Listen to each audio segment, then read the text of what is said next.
I'd like to start by taking a few moments to thank you and let you know how much I appreciate your support over the many, many years that I've been involved in public service. My heart has always been here, even though I travel all over the state. My heart remains in Evansville with my family and my friends and the community that has supported me from my very first steps on this journey of public service. And I truly, truly love my hometown. In fact, I probably saved you all some marketing dollars as I champion you all over the great state. And whether we're here or I am traveling around the state, it is so energizing to be with forward-thinking individuals like you all at the Chamber. I'm fortunate to be able to spend time with entrepreneurs because you all are the ones that are blazing a trail for others. You are the ones that have dreams, and then they become visions, and then they become hard work reality. You are the ones that are lending and making the contributions that are taking our state forward. And that the result of that hard work is evident here in Southwest Indiana with the great things that are happening in the explosive new growth. So on behalf of Governor Holcomb and I, thank you for your contributions and what you're doing to take Indiana to the next level. It is my life's greatest honor to serve as the 52nd Lieutenant Governor of the great state of Indiana and a partner to our Governor Eric Holcomb. And to be honest, this wasn't my dream job. You know, when I was a student at Mater Dei High School, I was thinking I was going to get involved in business and other community services. And after I graduated from Purdue University, I worked in real estate and worked as a stockbroker, worked for WNIM. And to this day, I find nothing more satisfying than a job well done. And that was how I was raised. I didn't grow up in a political home. However, I did learn those core values and principles that I'm sure are shared by you in this room today.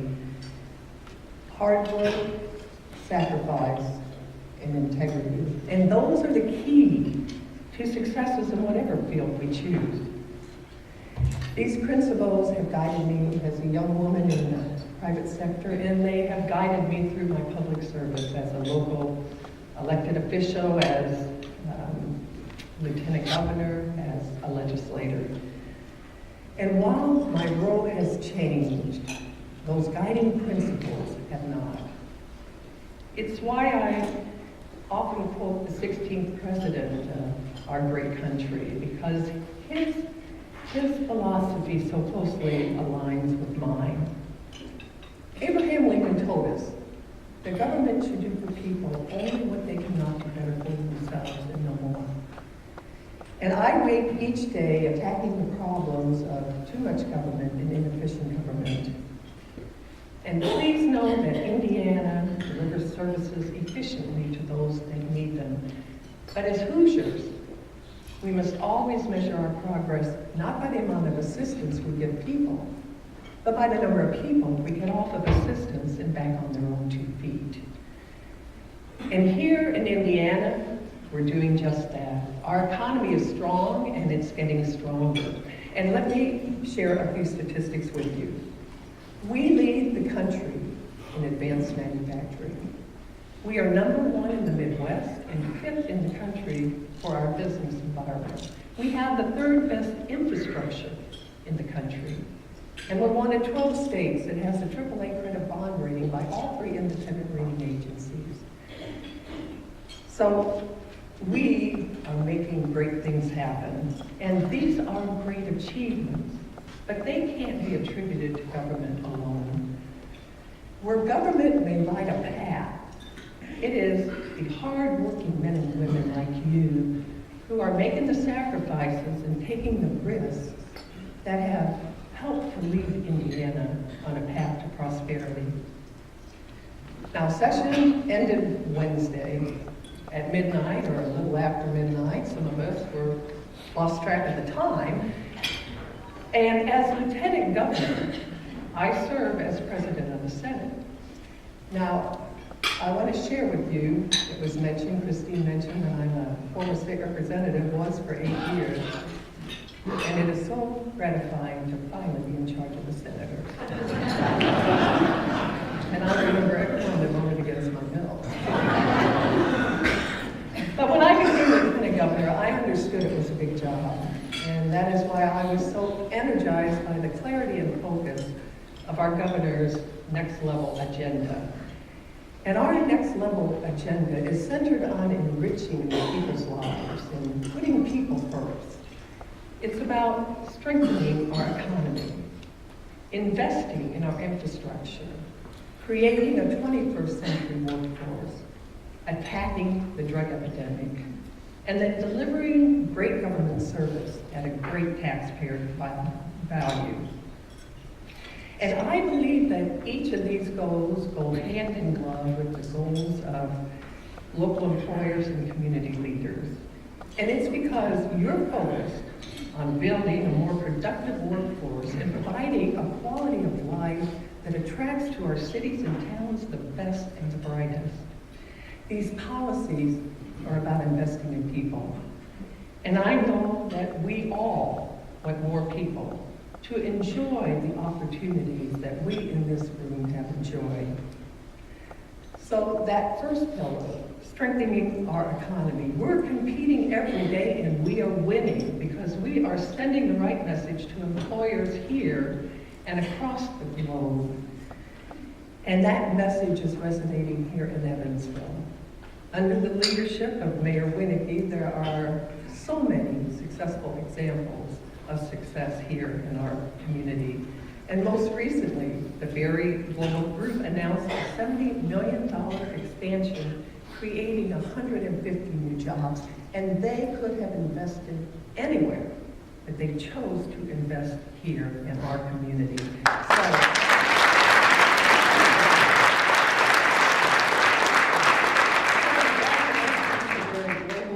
Congratulations to you, Mayor, for a job well done. And I am so excited about where Southwest Indiana is headed and the forward momentum of our state. Infrastructure is our second pillar, and it's one I think about every single week as I travel from my home in Evansville to Indianapolis on I-69. I have an apartment in Indianapolis, but I come home every weekend because this is where my husband is, this is where my home is, this is where my friends are, and my husband isn't moving. In fact, he's not even here. He had an opportunity to go to lunch with the people in his office, although I see most of them in the audience today, so I'm not sure. In fact, I asked him, I wanted to wear a green dress because tomorrow's St. Patrick's Day, and so I brought home 2 green dresses, and I showed them to him this morning. I said, which of these dresses should I wear? And he said, the Donna Reed dress. Of course, half this audience doesn't know who Donna Reed is.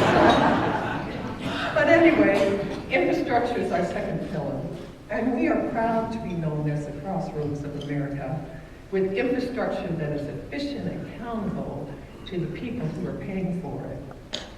But we've gone beyond rhetoric on road funding, and I am happy to report that Hoosiers now have a long-term plan in place that allows us to maintain what we have, finish what we've started, and that includes finishing I-69 from Evansville all the way to Indianapolis.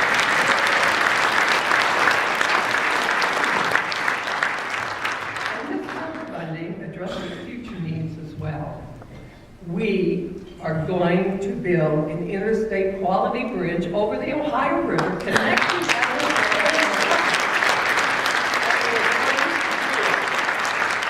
Bob told me we're going to do it by 2025.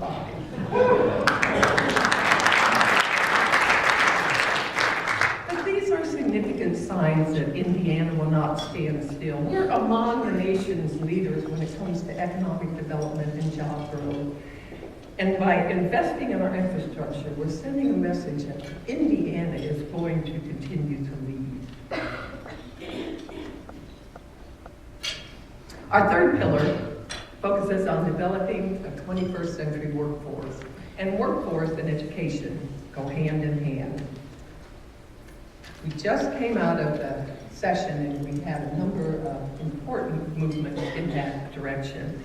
And the Chamber has been such a valued partner with the state in creating the strong business foundation that we enjoy today. Our economy is growing and optimism continues with a wave of good economic data coming on the heels of the welcome tax reform package. And while this news is encouraging, we all know that finding talented people to accommodate Indiana employers continues to remain our biggest challenge. According to a recent National Federation of Independent Business survey, for the first time since 2006, lower taxes and fewer regulations were not the #1 problems facing small businesses. Finding qualified workers is now the biggest challenge. And we see unemployment in Indiana at 3.3%, certainly a welcome statistic and well below the national average. However, this has led to the need to fill 85,000 jobs here in Indiana alone. The Evansville business community is working to address this need, and as a result of their efforts, the state has now doubled our investment in early childhood education to address the long-term need. And in the short term, we are providing grants to help Hoosier adults get the training and the credentials they need to secure the high-paying jobs of today. Legislation was just passed this session that will build the framework for a new workforce training system that will empower local communities to determine and manage their own plans and resources. Local and regional communities should have the flexibility and the funding to design education and workforce training programs that make sense for your own local employment needs. And there already exist some incredible partnerships that prepare students for success in the global economy. And one such program in Evansville is Junior Achievement. Junior Achievement helps students identify a career pathway which ultimately provides our community with a pipeline of qualified workers, keeping our economy strong. Because we want Hoosiers to train and learn here, but we also want them to work and stay here. Last year, the Indiana Economic Development Corporation broke all records by creating 30,000 new jobs here in Indiana. And the governor has challenged them to create 35,000 this year. Our challenge isn't jobs, our challenge is workforce. Indiana employers need people that are equipped with the skills and the work ethic to get the job done. And we can skill up our unemployed and our underemployed, but that is still not enough. We need to attract workers to our state, and we have an opportunity to do that. Every year, some 150,000 servicemen and women leave the military, and half of them currently face a period of unemployment. Our Next Level Veterans Initiative, which the governor has asked me to lead as Lieutenant Governor, will look at attracting those servicemen and women to Indiana. It's a collaborative approach to attract skilled, employable military personnel as they transition from service. We will match veterans up with jobs and connect them with Hoosier communities that they can call home. And by marketing our state's appeal to military personnel leaving the service, Indiana looks to welcome more veterans to our workforce and to our communities. Our fourth pillar is fighting the drug epidemic. And attacking our drug epidemic is a crisis that we have, as do all other states. 1 out of 5 Hoosiers are struggling with addiction or mental health illness. And I dare say there isn't one of us in this room who does not know a family, perhaps our own, who are facing these challenges. And make no mistake, this issue impacts every socioeconomic group and every age group. Businesses are seeing people test positive at work, or they can't hire people because they can't pass a drug test. Evansville's own Youth First has been a leader statewide in the effort to address this issue before it becomes a crisis. And they recently received additional funding from the state to expand their services into area schools. And with our partners in the Indiana General Assembly, we are taking this fight directly to this evil substance and to people who push it, and there is not a second to lose. As for our fifth pillar, providing great government service, last year U.S. News and World Report ranked Indiana's government efficiency #1 in the country. So how do you top that?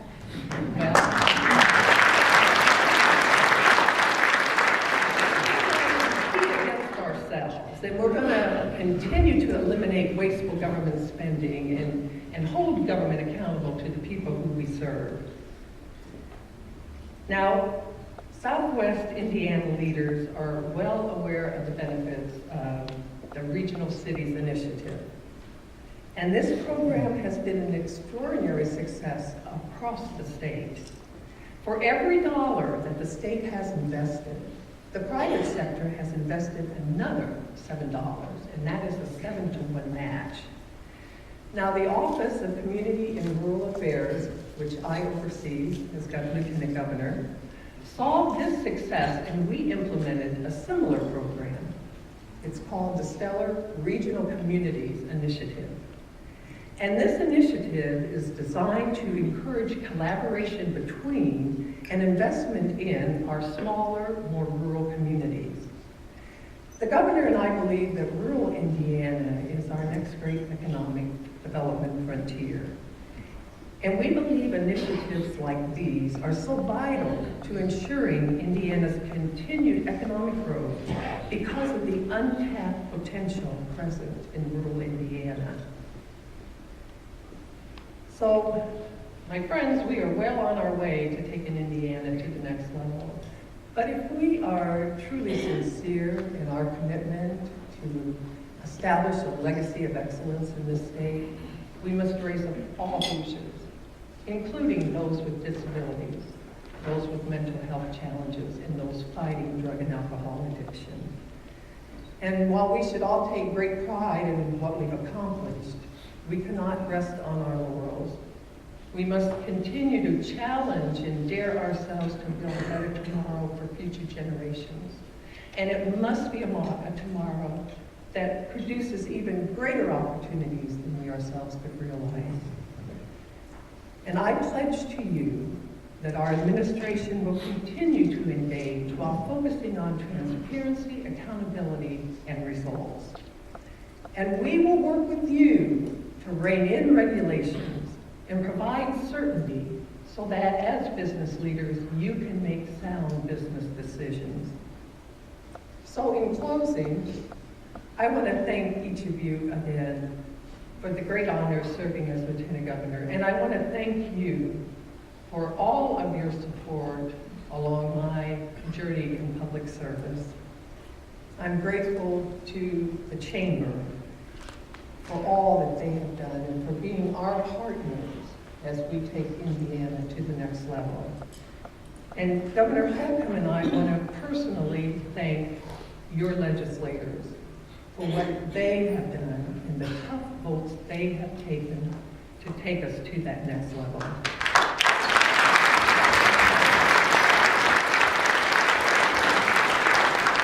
And I want to remind you that what is truly great about Indiana are her people. You in this room today, Hoosiers all across our great state, who understand that by working together, we can achieve great success. And our pioneering spirit is alive, and it is well, because as Hoosiers, we work hard, we're independent, and we understand what really matters. And as leaders and entrepreneurs, you have the capacity and the knowledge to make the right choice and determine your own future. And just as you work day in and day out to leave your community better for your children and your grandchildren, Governor Holcomb and I want to work alongside you to leave our state better for future generations. And because tomorrow is St. Patrick's Day, I thought it only fitting to leave you with an Irish blessing. May the road rise to meet you. May the wind be always at your back. And until we meet again, may God hold you in the palm of his hand. Thank you. God bless you.